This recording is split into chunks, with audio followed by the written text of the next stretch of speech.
All right, guys. So Trump is currently making his way around the Middle East, stopping in countries like Saudi Arabia, the United Arab Emirates, and Qatar, cutting deals worth hundreds of billions of dollars that in many circumstances personally enrich himself or his billionaire buddies. And we'll get to some of the wild corruption surrounding all of that here in a second. But notably left off of this journey that he's on right now is Israel, who seem to be a little bit frustrated with Donald Trump's administration right now, who in some circumstances have sort of gone behind Israel's backs in order to cut some of these deals, right? We talked about how Trump basically made a deal with the Houthis that we will stop bombing you if you stop bombing American ships because we were losing our jets down, falling into the sea off of aircraft carriers trying to dodge your attacks.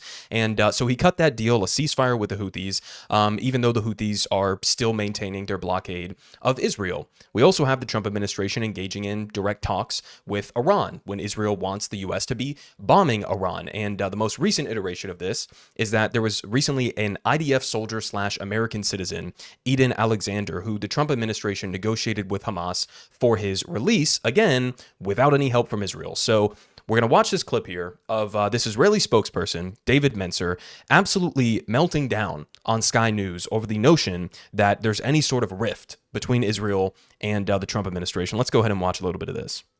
It does seem that there's a pattern developing. America has done this deal without Israel. They've done a deal with the Houthis. No Israel. They're talking to Iran. No Israel. Isn't this all humiliating for Benjamin Netanyahu?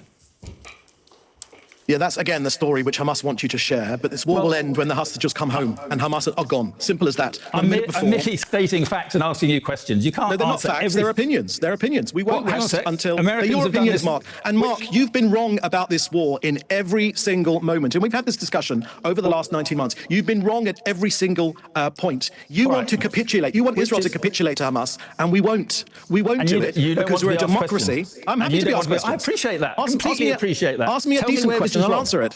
Well, please do. Tell me where this is wrong. Did the Americans have any involvement in the release of this? The Israelis have any involvement in the release of this hostage? Have the Israelis had any involvement in the deal with the Houthis that the Americans have done? Are the Israelis talking to Iran at the moment? That's were my questions. Where am I wrong on that? Please tell me, because it'll be interesting to know. We are closer than ever with our American allies. What you're sharing is a view which Israel's enemies would like to share it to the outside world. Does it not get boring for Israeli spokespeople or politicians to use this same line in response to reality at every point that they possibly can? That if you disagree with us, then you must be Hamas, or you must be, an Iran stooge, or you must be using the enemy's talking points, right? When this guy is just bringing up basic facts, basic reality, and he's asking him the question, right? Well, am I wrong? Has Israel been involved in talks with Iran? Were they involved in the ceasefire that Trump signed with the Houthis? Were they involved in the release of this IDF soldier from Hamas captivity? And he can't answer that question because the answer is no. They weren't involved by all of the reporting that we are aware of at this point. And by the way, it is better for the United States, for Israel to not be involved or to not have any influence over any of these decisions that are being made. Because what Israel wants is not at all in what's in the best interest of the United States, both in terms of like our global imperial project and also what's good for average Americans, right? So we shouldn't be listening to Benjamin Netanyahu. We shouldn't be listening to Israel when it comes to any of these geopolitical matters, right? So there's that angle. And then there's also, again, it's just comical. He wants to talk about facts and he says, you're not bringing up facts, you're bringing up opinions. And then he has the audacity to say the war will end, or the genocide will end, as soon as Hamas returns all of the hostages. Buddy, not even the Trump administration agrees with you on this. Here we just had this headline from the Times of Israel. Witkoff, a key member in Trump's Middle East envoy, said to the hostage families that Israel is pointlessly extending the Gaza war while the U.S. is urging a deal. So not even the pretty much entirely bought and paid for Trump administration, where we know that people like Miriam Adelson gave him $100 million to be as pro-Israel as he possibly can, not even that Trump administration is buying the bullshit that, if Hamas just returned the hostages tomorrow, then everything could be fine and dandy. It's just ludicrous at this point, and it's embarrassing, right? Nobody believes you anymore. Everybody can see through the bullshit. Can we at least get some new talking points maybe? Now, This is coming in the wake, obviously, as he was talking about here, of this Eden Alexander, again, an IDF soldier who was captured on October 7th when Hamas invaded inside of Israel. And he was released, reportedly, with, as pointed out here by the New York Times, a deal that circumvented Israel. Now, if you're an Israeli citizen, a question that I would be asking of my government is, why is it that the United States of America has to go behind your back in order to get one of your own people, your own citizens, freed from Hamas? Why is it that you, Benjamin Netanyahu, and your government are blocking the possibility of hostages or prisoners of war being returned to Israel? It's Benjamin Netanyahu that is and has always been the primary blockade to not only ending the genocide in Gaza, but to returning Israelis back to Israel. So, lots of questions there that I think many Israelis should have for their own government. Now, we also have here, at the same time, because I do want to level this out a little bit here, and let's not get, in over our skis in this situation, because although there has been this sort of rift that seems to be forming between Trump and Israel, it's still Donald Trump, right? So let's not pretend as if he's some pro-Palestine hero or something like that, or that he has any sort of moral compass that's guiding any of this, because it's not, right? This is basically just him, making decisions based on what's in his personal best interest or how he views it. So a little bit on that here from Al Jazeera's Belen Fernandez. Is Trump abandoning Israel? Not really. So let's pour some cold water on this idea just a little bit. She says, United States President Donald Trump descends on Tuesday, so yesterday, on the Middle East for a regional tour that will begin in Saudi Arabia and include stops in the UAE and Qatar. It is a business trip in every sense of the term, involving potentially trillions of dollars in investment and trade deals. So the UAE, for example, just touching on some of this corruption here, has already pledged $1.4 trillion in investments to the U.S. over 10 years in sectors ranging from artificial intelligence and energy to mining and aluminum production. Saudi Arabia, for its part, has committed to investing $600 billion in the U.S. over the next 4 years, and according to the Reuters news agency, Trump will be offering the kingdom an arms package to the tune of $100 billion. So this is the same Saudi Arabia, by the way, that during his first term, at the end of his first term, Trump's son-in-law, who was massively influential in terms of policy in regards to the Saudis, got $2 billion from the Saudi government to his investment firm. $2 billion, right? So there is no touching the levels of corruption and grift that we see from Trump and his inner circle. And by the way, that circle has expanded. We're not just talking about his family or his in-laws here, like Jared Kushner or Trump himself, but also the billionaires that are traveling with Donald Trump on this Middle East tour, right? There are people like Elon Musk, people like Sam Altman, who are going with him and who are cutting deals with some of these countries, right? So, I mean, we're talking about hundreds of billions, if not trillions of dollars that are at play. And much of this is, as you're going to see here as we continue with the video, going to be diverted to personally enriching Donald Trump and his inner circle. So they say, meanwhile, in keeping with the president's solid history of nepotism and self-enrichment, it just so happens that the Trump organization is currently presiding over real estate projects and other business ventures in all 3 Gulf countries that he's slated to visit. Do you think that there might be some sort of a conflict of interest here, that maybe there's an incentive for Donald Trump to have a certain angle of policy in regards to countries that he directly has massive multi-million dollar stakes in? Do you think that that might influence his decision-making process as the president of the United States, that he has real estate projects in all 3 of these Gulf monarchies, these dictatorships known for human rights abuses? You think that might influence his relationship with them? They say, and yet one country, again, is conspicuously absent from the regional itinerary despite being the U.S.'s longstanding BFF in the Middle East. Israel, the nation that has for the past 19 months been perpetrating a genocide in the Gaza Strip with the help of gobs of U.S. money and weaponry. The official Palestinian death toll stands at nearly 53,000 and counting, and the more accurate estimates that I think we can reference are upwards of over 100 to possibly 200,000 in terms of the real death toll in Gaza. They say, although the genocide kicked off on the watch of Joe Biden, Trump was quick to embrace the mass slaughter as well, announcing not long after assuming office that he was sending Israel everything it needs to finish the job in Gaza. It appears, however, that Israel is taking a bit too long for the president's liking, particularly now that Benjamin Netanyahu has prescribed an intensified offensive against the enclave that has already been largely reduced to rubble. So she says the issue, of course, is not that Trump cares if Palestinian children and adults continue to be massacred and starved to death while Israel takes its sweet time finishing the job. Rather, the ongoing genocide is simply hampering his vision of the Riviera of the Middle East that will supposedly spring forth from the ruins of Gaza, the creation of which he has outlined as follows, quote, "The U.S. will take over the Gaza Strip and will do it and will do a job with it too. We will own it." So again, it's important to remind ourselves that although it seems like Trump and the people around him like Witkoff and Bowler are realizing that maybe we don't have to listen to everything that Israel says, and maybe we kind of have to go around them to do a lot of what we want to do, which is a reasonable conclusion to come to.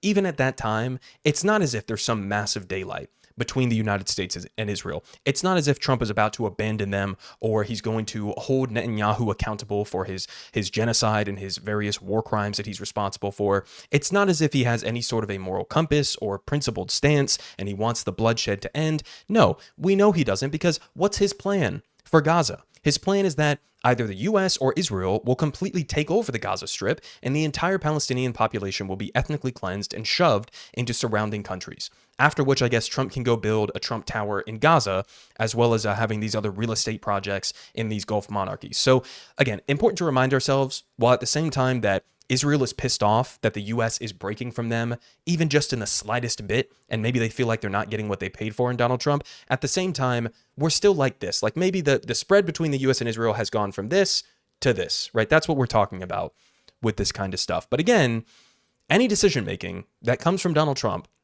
that breaks away from the influence of Israel is a positive, in my view. Right? Maybe it lowers the chance that we get into a war with Iran. Maybe, as we saw with the Houthis, it could lead to a ceasefire. Maybe when it comes to Gaza, Trump is just fed up with Benjamin Netanyahu, and it could lead to an end to the bloodshed there. There is some possible way that Trump sort of like stumbles his way into positive things by ignoring or doing the opposite of what Israel wants. Now, at the same time as all of this is happening, some updates out of Gaza.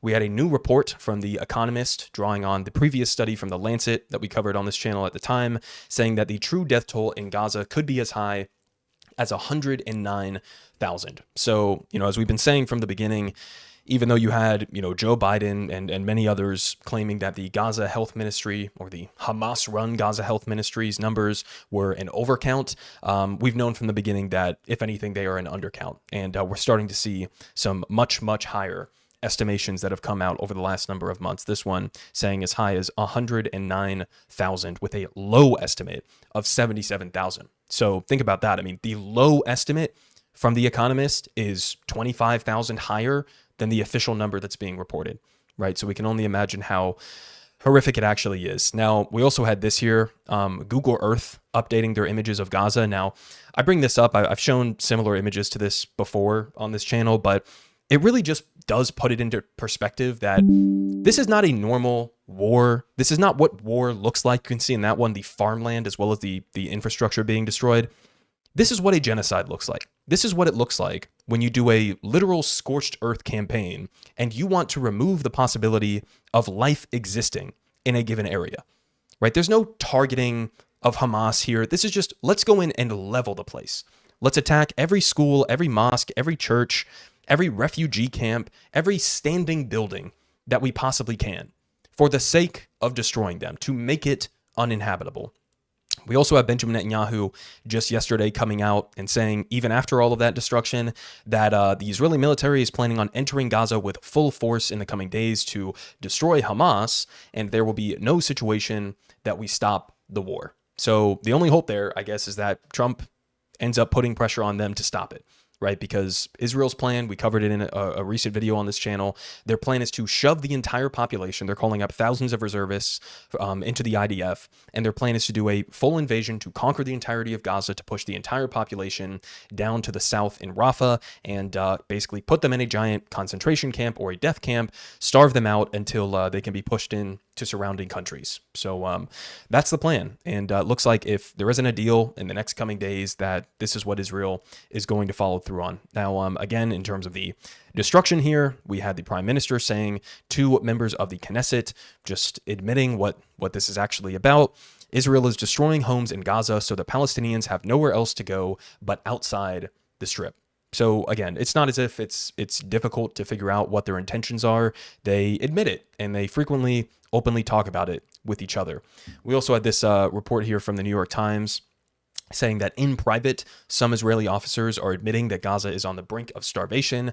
I would take it a step further and say that they are already starving. We've seen children that have starved to death as a result of Israel's now months-long complete cutoff of all humanitarian aid from entering the Gaza Strip. You can see people, desperately trying to line up to find whatever scarce food that they possibly can. There are reports of people digging through trash to try to scrounge something up. And it's as dire and as horrific as you could possibly imagine. And it's important to remind ourselves that this is not a natural part of war. This is an intentional starvation campaign that Israel is waging here. This is their goal. Their goal is to starve out the population of Gaza. It is truly one of the most grotesque crimes in modern human history. So we had that update showing us again that not as if they don't know exactly what they're doing, and behind the scenes they admit it amongst themselves. Now, final thing here on Gaza before we move on to some more of the corruption and then finish off the video.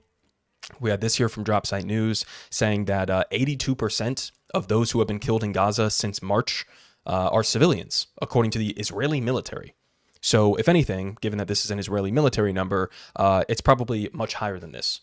Guys, this isn't, again, I've said it multiple times in this video already, but this is not normal. This is not a normal part of war where over 80%, and the real number is probably over 90% of the people that you're killing are innocent civilians. This is not normal. This is not a normal ratio of civilians to combatants. And again, it's not accidental. It's not as if they're going after a Hamas militant and then the militant shoves a child in front of their head. No, that's not what's happening, right? We have reports of Israeli snipers intentionally shooting children in mass in their heads and in their chest, right? Multiple doctors have come out and reported that.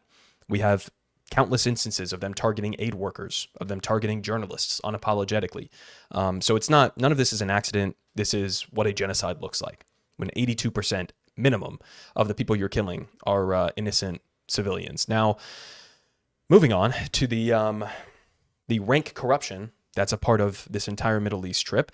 So the big one that I didn't have a chance to talk about a couple days ago is Trump's new palace in the sky, is what it's being called, a huge multi-$100 million gift from Qatar to Donald Trump. So here from Eitan Feischberger, last week, the Trump Organization unveiled a new $5.5 billion golf resort project in Qatar. Guys, I have to remind you, and this is quaint at this point to bring up, but Jimmy Carter sold his peanut farm that he had down in Georgia when he became president because he didn't want to have the even appearance of corruption or that there could be some sort of dealings there that could influence him, right?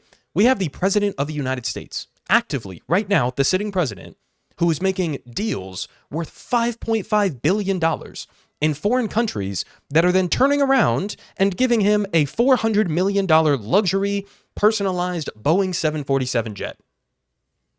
Huh? I mean, guys, it doesn't, there's nothing to even compare this to.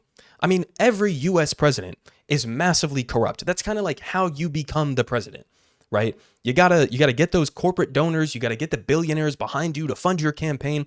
That's how every single U.S. president is corrupted, right? And sometimes it goes a little bit beyond that as well for personal enrichment. We are talking about billions of dollars here. We're talking about one gift from one country worth $400 million to Donald Trump.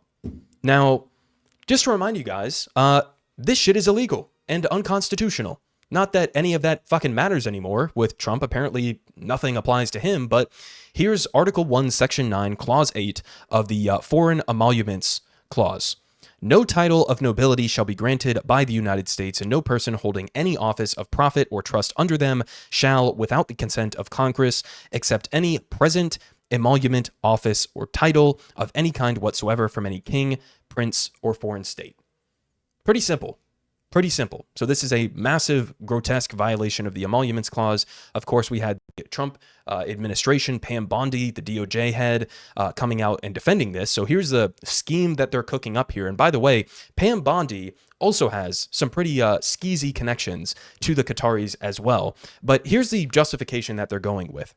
So they say that sources told ABC that Trump will utilize the jet until just before the end of his presidency, when it will then be transferred to the Trump Presidential Library Foundation. They say sources told ABC that Pam Bondi and Trump's top White House lawyer, David Warrington, have already smoothed out the legal details. They concluded that the gift is legally permissible because it's being handed to the United States Air Force and then will be transferred to Trump's Presidential Library Foundation. They also determined that it does not constitute a bribe because the gift does not hinge on an official act. So, guys, this is what I mean by we have a system of legalized corruption and bribery. In this country, if you are a political official, right, unless somebody literally comes up and hands you a bag of cash with a money sign on the front and says, "Here, politician, I am giving you this bag of cash in exchange for this," and then that politician turns around and goes and does this, outside of those parameters, it cannot be considered corruption, right? She's actually trying to make the argument here that there's no implication with this jet, right? They're just giving Trump a $400 million custom jet for the fun of it, right? As if they're not going to get something in return. So therefore, it doesn't count as corruption. How stupid do these people think that we are? Or maybe they just don't give a shit at this point. Maybe it's just not even worth it to go through the trouble of pretending to not be corrupt. Everything's just out in the open now. And it's like, okay, well, what are you going to do about it? Right? I can have real estate deals in every single country that I'm going and making deals with. I can bring along a whole billionaire cabal with me to go on this trip, and they can cut their own personalized deals. I can accept a $400 million private jet from a country that I apparently am building a $5.5 billion golf resort at. None of it matters. None of it matters. Now, we also had this chart here that we used over at Breaking Points, helpful to understand some of the extent of all of this corruption. So just some of, this doesn't even cover all of it, but just some of what Trump has been up to lately. There is a Trump-branded residential towers to be constructed in Dubai as well as Jeddah. And we also have a Trump-owned luxury golf course in Qatar. We have stablecoin issued by Trump. This is cryptocurrency receiving $2 billion from the UAE and Saudi royals. We have royals from 3 states committing $3.5 billion to Kushner. We have state-backed funds raising $6 billion for Trump advisor Elon Musk's XAI. We have Dubai tapping Elon's Boring company to build an 11-mile tunnel network. And the Saudi prince, the nephew of the king, is also investing in XAI. So I guess a good investment from Elon Musk, right? You kind of got to commend him on that. He spent $250 million to get Trump elected, that he's put into one of the most influential positions in the White House. He gets to rip up the federal government. He gets to destroy agencies that are tasked with holding him and his companies responsible. And then he also gets to cut apparently billions of dollars worth of deals with corrupt Gulf monarchies.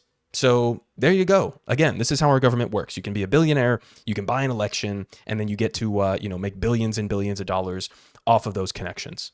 Now, finishing off here, we had some updates on both Syria and Iran. The Syria one is absolutely wild. So if you guys remember, late last year, I believe in like early December, if I'm remembering correctly, the Assad government in Syria was toppled by this guy and his group HTS. And this is a guy who used to have a $10 million bounty on his head because he's former Al-Qaeda, right? So we used to have a massive bounty on this guy's head. He helps to topple the Syrian government under Assad. And then he turns around, he puts on a suit, and now he's cozying up to Donald Trump.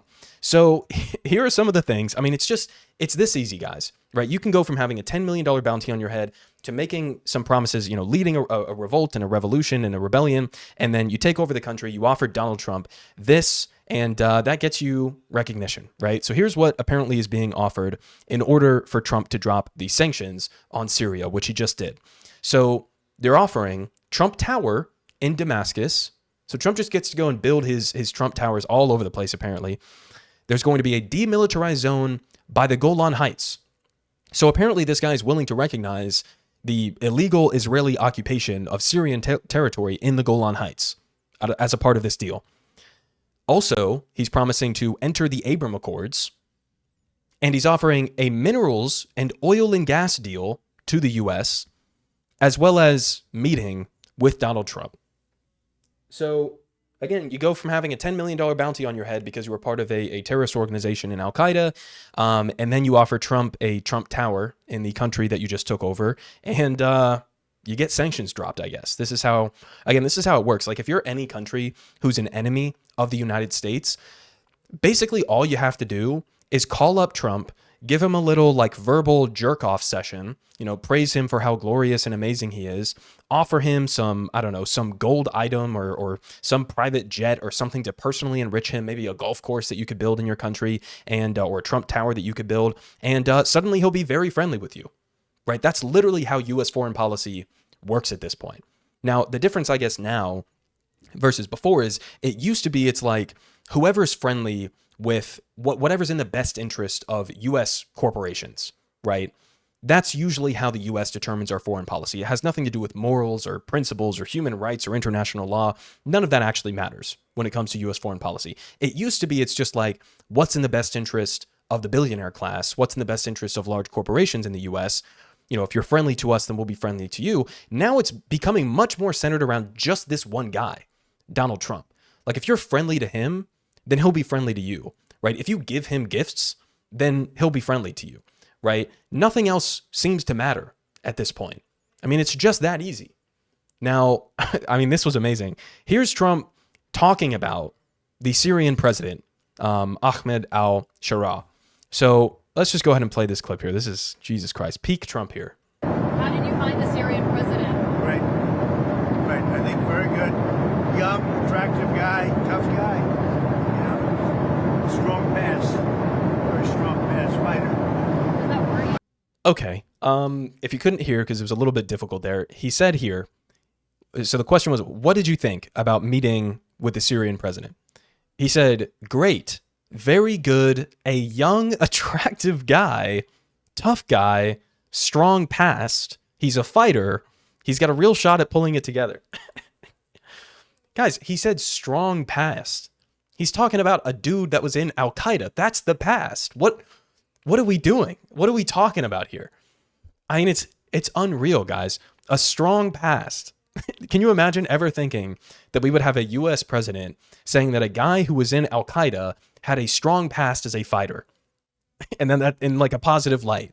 And not only that, but also adding this angle to it as well, that he's also young and he's attractive. He's kind of hot. He's kind of sexy. Which, by the way, like, disagree. I mean, not really, but I guess this is, that's Trump for you. Now, finishing off here, I guess on a little bit more positive note, in regards to Iran, Trump, hopefully not listening to the Israelis who want us to get into an all-out war with Iran, but here's a quote where he said that Iran is acting very intelligent and reasonable, saying, we want Iran to be wealthy and wonderful and happy and great, but they can't have a nuclear weapon. It's very simple. I think they understand that. I think they mean business. I think they're being very reasonable thus far. So hopefully on this front, there is some sort of an off-ramp to cut a deal with Iran. Now, would have been helpful if this guy right here on screen didn't rip up the previous deal and destroy our credibility as a deal maker and as a reliable partner. Would have been helpful if we didn't do that in the first place and, further escalate with Iran, like with the assassination of Qasem Soleimani. But, hopefully maybe there's some sort of a chance that somehow Iran is willing to come back to the table after all of that. And, there's a peaceful outcome here. And hopefully Trump does not listen to Israel when it comes to Iran or when it comes to the Houthis or when it comes to Palestinians or Gaza or the West Bank. I guess that's, what we can hope for. So I'll finish off there. The corruption within this trip here is genuinely ungodly. Like I've never seen anything like this. We're talking about hundreds of millions, billions of dollars just being swung around like it's nothing. So I guess this is the United States for you. Politic guy has the best politic. Believe me, no one does it like him.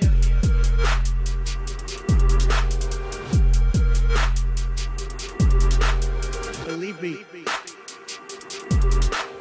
everyone is saying